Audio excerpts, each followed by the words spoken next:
Bien le bonjour par ici, alors on est de nouveau mardi, on est toujours au mois de mars. On peaufine aujourd'hui l'estimation.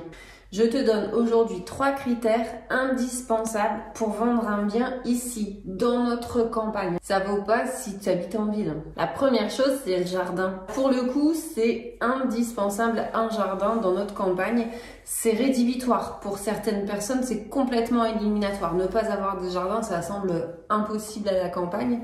Pour d'autres, ils sont prêts à faire l'effort. Cependant, un bien sans jardin est dévalorisé d'environ 20%. C'est énorme. 1/5 du prix. Les acheteurs du secteur n'imaginent pas venir à la campagne et ne pas avoir de jardin. Ça semble logique, hein. Numéro 2, le soleil. Alors, on a de la chance, aujourd'hui, il est là. On n'oublie pas, malgré tout, qu'on habite dans les Hauts-de-France. Il y a des entreprises qui sont maintenant spécialisées. Je pense à Solène. Solène délivre carrément des certificats de luminosité et d'ensoleillement. Il faut savoir que l'ensoleillement, lui, la luminosité, c'est sur la 3e marche du podium dans les critères de choix pour les acquéreurs. Donc ça joue beaucoup. Pour avoir un ordre d'idée, 2 maisons identiques, une dite ensoleillée, l'autre pas.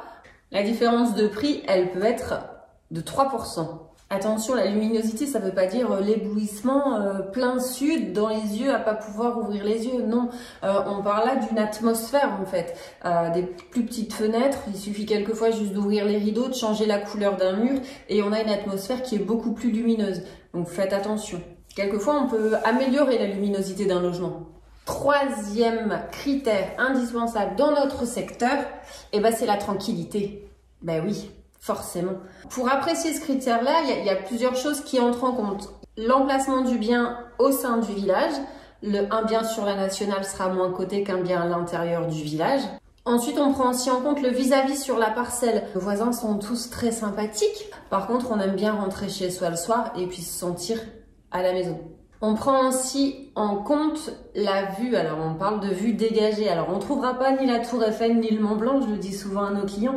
Par contre, on a des magnifiques bois. Il y a des endroits où on a les vues sur les bois qui sont très sympathiques avec des petits daims qui se promènent le matin. C'est toujours top. On a aussi des vues très dégagées sur la campagne. Donc ça, c'est bien aussi. Et malheureusement, on a aussi depuis quelques années dans notre secteur l'arrivée des éoliennes. Je vous les ai mises là. Et les lignes haute tension font peur à certains acquéreurs également.